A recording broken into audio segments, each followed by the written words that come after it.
The chamber was silent. The only sound was the low hum of the ancient holographic projector in the center of the Galactic Council's Grand Hall. The leaders of the most powerful species in the universe sat around a circular table, their faces grim. The dark prophecy was being discussed, one that had been ignored for centuries. "The time has come," said Supreme Speaker Xylon of the Varnock Dominion. His scaled fingers tapped the table nervously.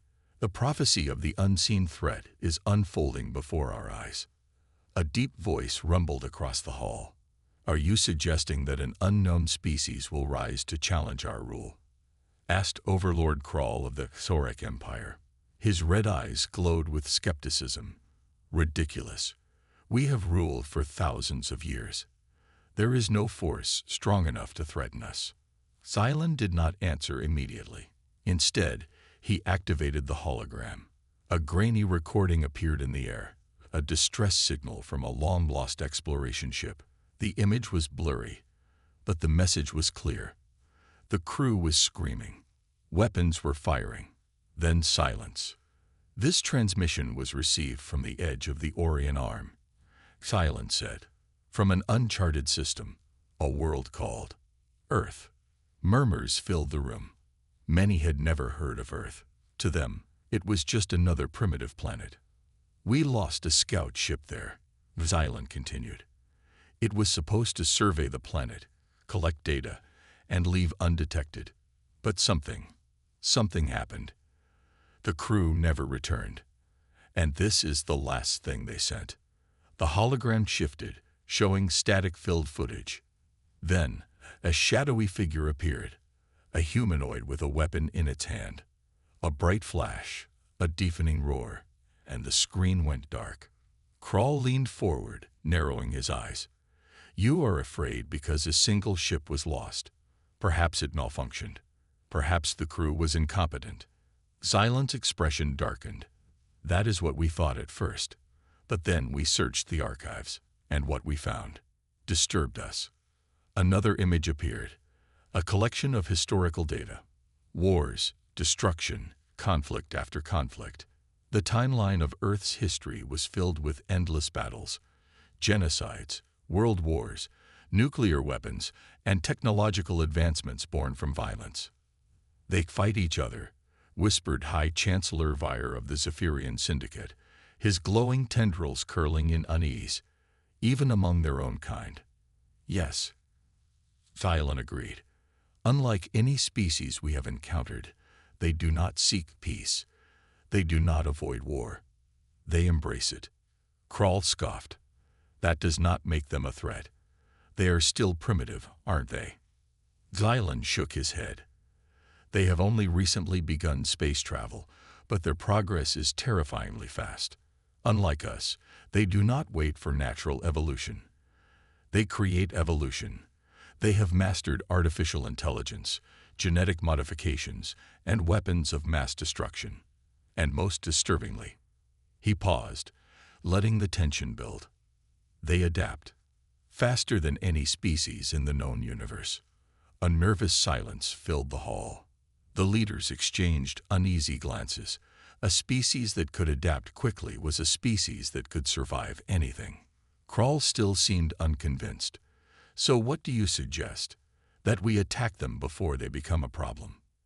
Xylon hesitated. "That is exactly what I fear. If we engage them too soon, we may provoke them into accelerating their war capabilities. If we wait too long, they may surpass us." The weight of his words settled over the council like a storm cloud. "They are not aware of us yet," Vire said cautiously. "Perhaps it is best we remain hidden." Krall grunted. "And what if they find us first?" The room grew colder. That was the real question. If humanity discovered the wider galaxy before the galaxy was ready for them, there was no telling what would happen. Finally, after a long silence, Xylon made his decision. "We must send a fleet, not to destroy them, not yet, but to test them. We need to know what we are dealing with." Krall's lips curled into a cruel smile. "Then let us see if the humans are as terrifying as you claim." The decision was made. A fleet of 50 warships would be sent to Earth. It would be the galaxy's first encounter with humanity. And if Thailand's fears were true, it would be the beginning of something unstoppable. The dark void of space rippled as 50 warships emerged from faster-than-light travel. Their hulls gleamed under the distant glow of a yellow sun. This was the Orion Arm, the uncharted region where the primitive planet, Earth, was located. Commander Varkol of the Xorek Empire stood on the bridge of the lead battleship, his red eyes scanning the holographic display before him. "There it is," he muttered. "Earth. A blue-green world, smaller than many core planets but teeming with life." From a distance, it looked peaceful, even fragile. He sneered. "This is the planet the Council fears." Pathetic. But he was not foolish. The Council's warnings were clear. Humans were dangerous. They were unpredictable, aggressive, and adaptable. And if the old prophecy was true, then this species could one day become the galaxy's greatest threat. His mission was simple: test them. Test their strength. Test their defenses. Test their will to fight. If they showed weakness, they would be crushed. "Begin long-range scans," Varkol ordered. His crew obeyed. Data flooded the screens.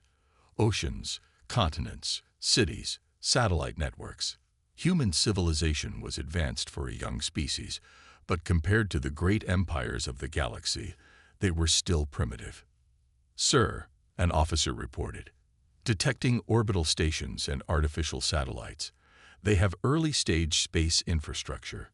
Varkol scoffed. "Hardly a threat." Then the alarms blared. Unexpected energy spike detected. Another officer shouted, "Source, Earth's surface. Something is." The ship shook violently. A blinding flash of light filled the bridge, and in the next instant, one of the fleet's warships exploded. "What?" Varkol roared. The view screen showed the wreckage of one of their smaller ships, burning as it plummeted toward Earth's atmosphere.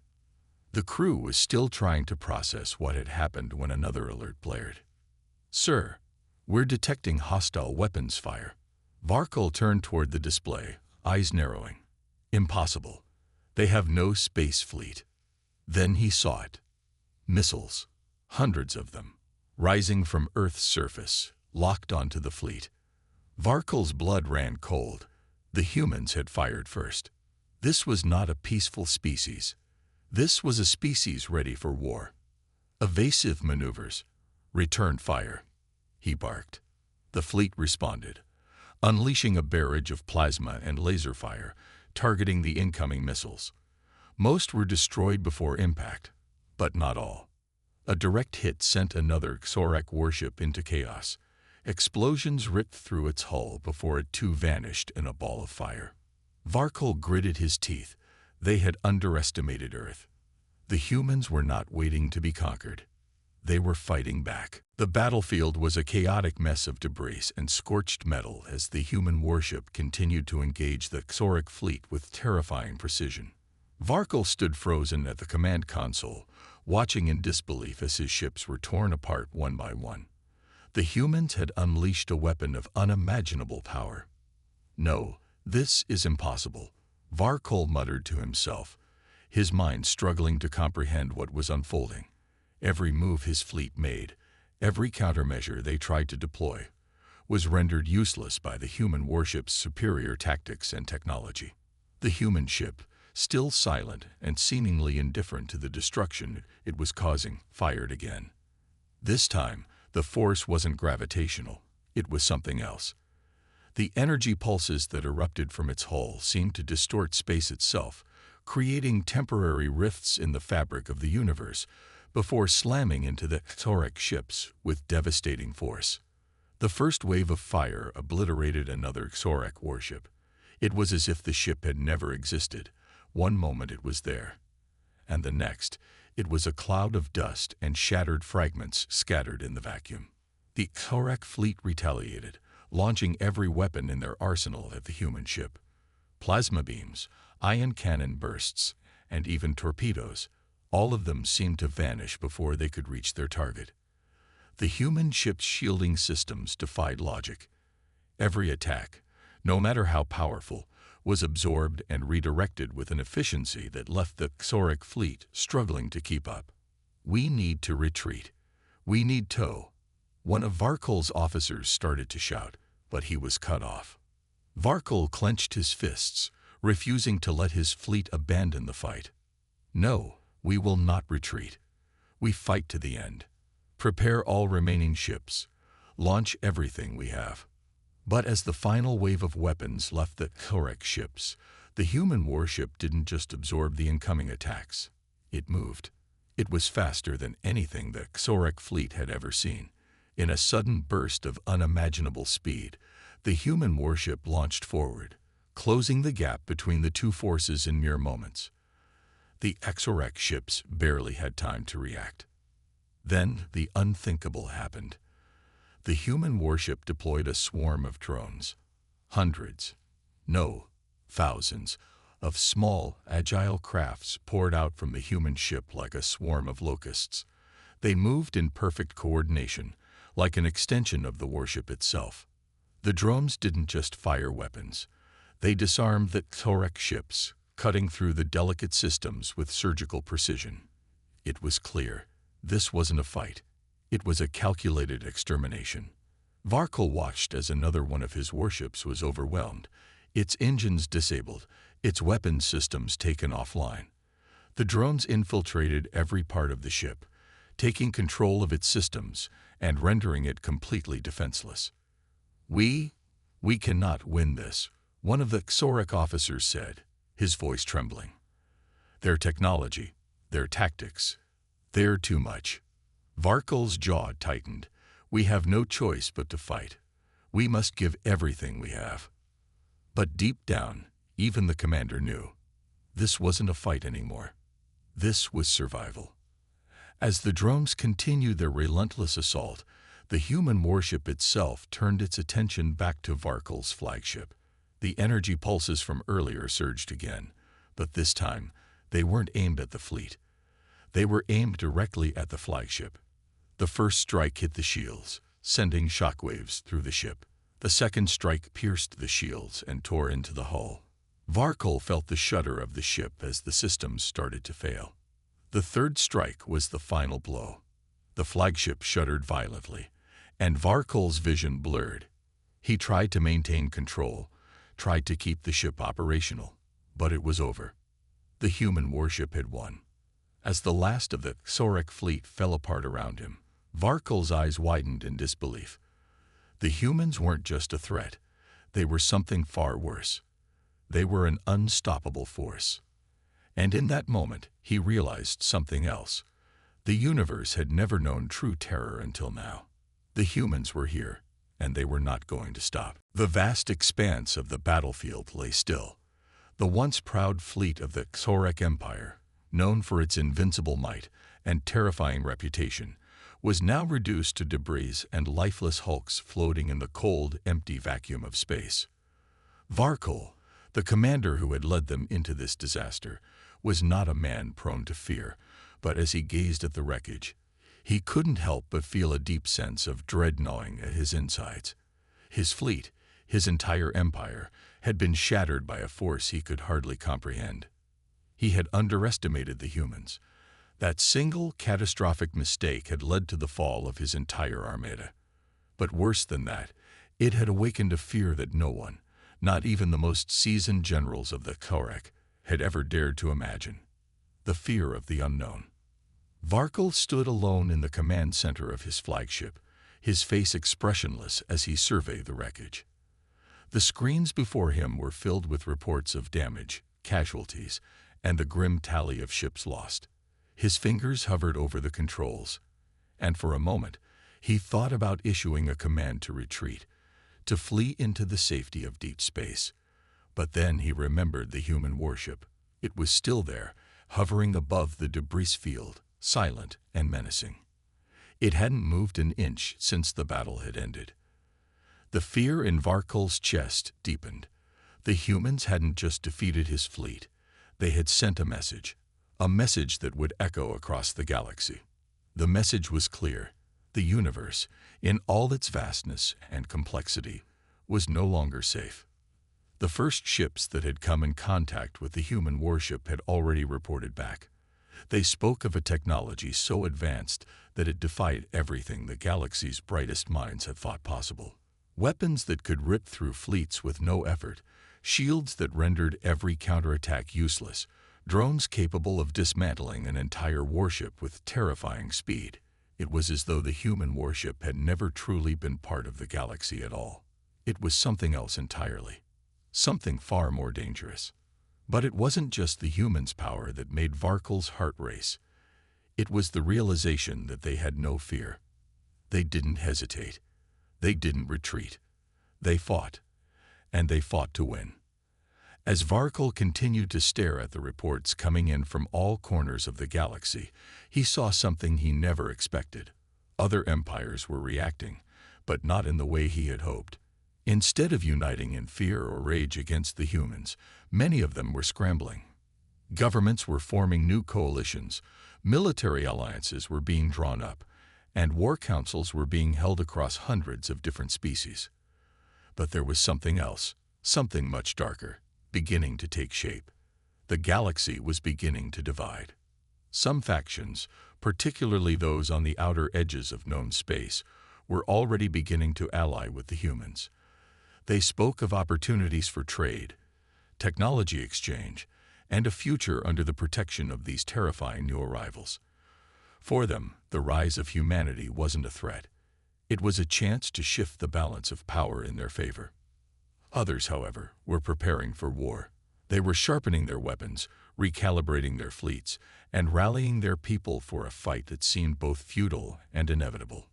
Varkel's heart sank as he realized that the galaxy had irrevocably changed. The Korak Empire had lost, and now it seemed that the only thing left to do was to wait for the next wave of humanity's wrath.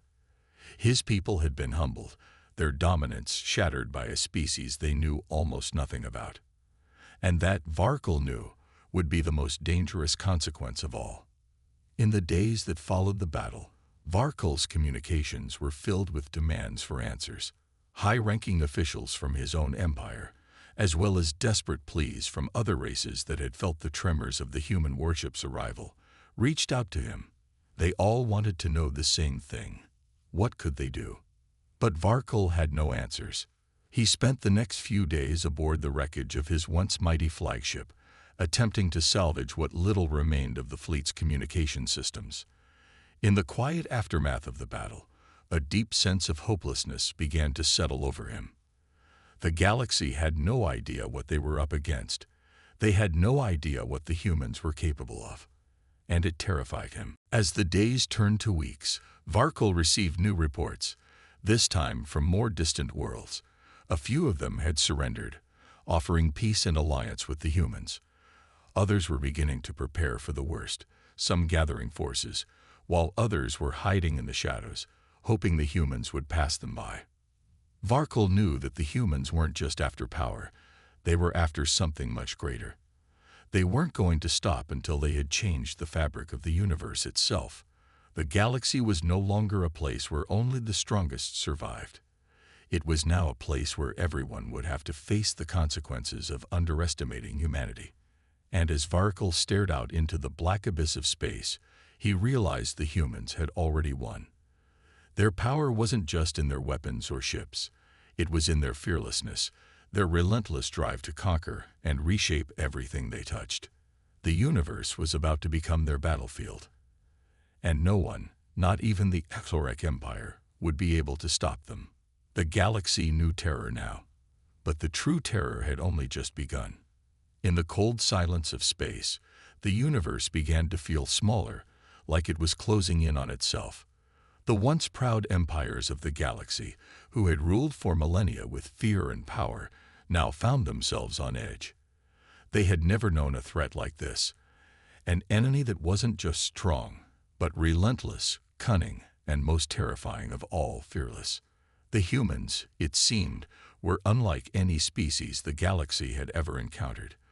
Where others had bent under the weight of war, where planets had fallen to invaders without a fight, the humans stood firm, their resolve unwavering. And now, after the catastrophic battle with the Korak Empire, The galaxy could no longer pretend that this new force was just a passing storm. Humanity wasn't a mere blip on the radar. They were a storm that had come to reshape the very laws of power and survival. In the halls of the Galactic Council, representatives from across the stars gathered in hurried meetings, their faces grim and their eyes wary. They had all felt the ripple of the humans' arrival. The silence in the council chambers was deafening, each delegate too afraid to speak, knowing that their words would either provoke the humans further or seal their fates. The message was clear. Those who failed to act now would fall. The representatives sat in stiff silence as the records of the battle against the Xorek Empire were replayed on a massive screen. Every ship, every weapon, every move of the humans had been cataloged. The alien races studied it like a new language, trying to understand what had made the humans so deadly, but there was no easy answer. The reports spoke of overwhelming firepower, technology that seemed to bend the very laws of physics, and tactics that were as alien as the humans themselves. But the one thing that stood out, the one thing no one could overlook, was that the humans fought to win. They fought with a ferocity that few species in the galaxy had ever seen. There was no retreat in them, no second thoughts, no fear. They had come for the Xorek, and they had wiped them out in a single devastating blow. As the leaders debated, one name echoed in their minds: humanity. They had watched the Xorek Empire fall, and some of them had even seen it firsthand. And yet they still couldn't fully comprehend what they were up against. The humans had proven themselves in battle, but what did that really mean? Were they just a race of warriors, or was there something deeper at play? Was humanity truly a threat to every empire, every system, every faction in the galaxy? The answer came in the form of a single message. It was broadcasted to every corner of the galaxy, an announcement from the humans themselves. It was direct, clear, and to many, utterly terrifying. The message read, "We have come to claim what is ours. Stand in our way, and you will be swept aside. We will rebuild this galaxy, and you will be part of it, or you will be crushed under the weight of your own arrogance. Choose wisely." No one knew exactly who sent the message. Was it the humans themselves, or perhaps a group of their leaders? Either way, the message was impossible to ignore. It echoed through the void like a warning, an ominous reminder of the power the humans now held. The galaxy was at a crossroads. The empires, once confident in their power, now found themselves in a precarious position. Some, like the Karen Consortium, the Ishar Dominion, and the Vlarik Union, immediately began to prepare for war. They couldn't afford to let this new power go unchecked. They had seen what the humans could do, and they feared the rise of a new order, one where the humans were at the top, with no room for the old empires. Others, however, took a different approach. The Zorathi Federation, known for their diplomacy, immediately opened negotiations with the humans. They offered resources, technology, and even an alliance in exchange for peaceful coexistence. The Zorathi had never been a race that relied on brute force. They were scholars, artists, and diplomats. They believed that they could find common ground with the humans, that maybe, just maybe, they could avoid the conflict that so many others were preparing for. But even as the Zorathi sought peace, other factions began to make their own moves. The Arishar, a technologically advanced species known for their brutal tactics and cold-hearted ways, sent a message to the humans, challenging them to a duel of strength and will. It was clear they intended to prove their dominance over the humans, to show that no matter how powerful the newcomers were, they were not invincible. And then, there were the Deathworlders. They had always been a mysterious presence in the galaxy, a loose collection of warriors, mercenaries, and conquerors, known for their savage instincts and unpredictable nature. They had watched the humans with a mix of curiosity and respect. The Deathworlders had faced their own struggles for survival, fighting against predators far more dangerous than any the galaxy could offer. They had seen the humans wipe out the Xorek Empire in a single battle, and they could not help but feel a sense of admiration for their unyielding spirit. The Dithworlders saw the rise of humanity as an opportunity, a chance to forge an alliance that would change the balance of power forever. They offered their services to the humans, hoping to join their cause and fight side by side with them in the wars to come. As the days passed, the galaxy continued to watch in fear and awe as humanity's influence spread. The warships, once the symbol of their power, began to travel far and wide. They visited the outer rim of known space, and new allies began to emerge. Every faction in the galaxy had to choose. They could either stand with humanity and rise to a new order, or they could fall in the wake of their unstoppable march. For the first time in galactic history, a new power had emerged, one that was not defined by its weapons or fleets, but by its unwavering will to dominate. The humans had sent their message, and now the galaxy was on the verge of a transformation unlike any it had ever seen before. Whether this transformation would be one of unity and peace, or one of conflict and annihilation, only time would tell. But one thing was clear: humanity had already changed the galaxy forever. The universe had never seen anything like it. Humanity's presence had shifted the very foundations of power in the galaxy. In the wake of their devastating message, the galaxy was plunged into a period of uncertainty and fear as ancient empires scrambled to understand what the humans truly wanted. The question lingered: was humanity a force for change or a harbinger of destruction? For some, the answer was clear. Humanity's swift and brutal rise to power had left no room for doubt. They had already wiped out the Xoric Empire in one fell swoop, and now their fleets were spreading further into the galaxy, a relentless force that couldn't be ignored. The humans weren't just seeking to claim a place among the stars. They were coming to take control. It wasn't a matter of diplomacy or negotiation. They had declared their intentions through force and words, and their power was undeniable. The Karen Consortium, long known for its ruthless business dealings and mercenary fleets, had quickly mobilized its defenses. They couldn't afford to allow a new power to rise without challenging it. The Karen leaders began to form alliances with other empires, preparing for the worst. They had seen the human strength firsthand, and they weren't about to risk their control over the galaxy's trade routes and resources. Their fleets grew in size, and their spies infiltrated human systems, desperate to learn more about their true capabilities. Meanwhile, the Zorathi Federation, known for their peaceful ways and complex diplomacy, was split. The council held heated debates, with some advocating for peaceful negotiation, hoping to convince humanity to join forces rather than fight.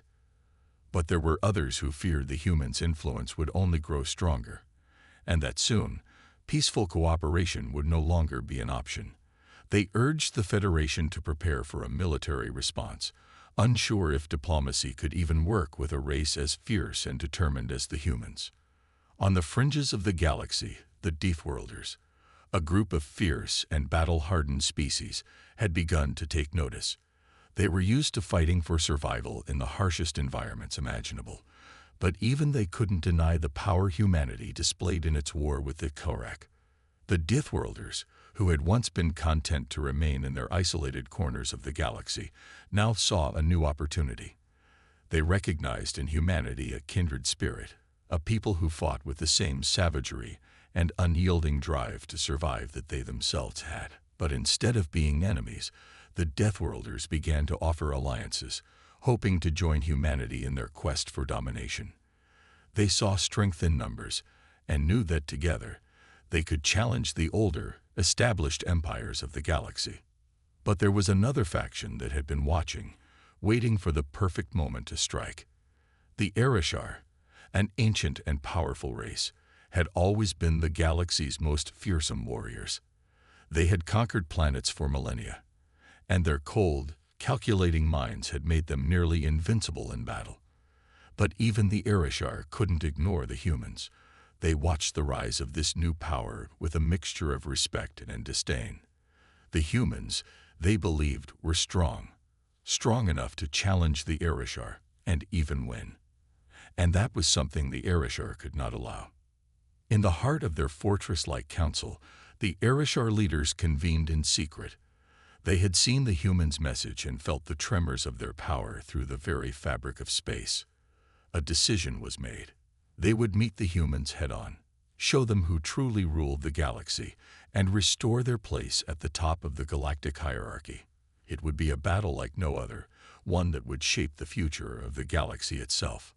But even as tensions rose, something else was happening, something more profound and subtle. The ordinary citizens of the galaxy, the ones who lived on distant planets and in remote space stations, had begun to whisper about humanity. There was fear, certainly, but there was also admiration. Humanity had become a symbol of defiance, of standing up against all odds. People spoke of how the humans had fought for their place among the stars, how they had survived against overwhelming odds. To many, humanity's rise wasn't a story of destruction, but a story of survival. As the humans spread their influence throughout the galaxy, they encountered new challenges, but they faced them with the same relentless determination that had won them the war against the Torak. No matter the odds, humanity pushed forward, carving a path through the stars with every victory, every conquest, every battle. And then, on the edge of the galaxy, a new message was broadcast, this time from humanity itself. The words were simple, yet they held an undeniable weight. We are not conquerors. We are survivors. The galaxy may fear us, but it will respect us. We are humanity, and we will never back down. These words resonated with every race, every faction, every empire. It became clear that humanity had come not just to take control, but to leave a legacy, one that would echo through the galaxy for centuries to come. Whether the galaxy would bow to their will or try to resist was yet to be seen. But one thing was certain: humanity had already changed the course of history. The galaxy would never be the same again.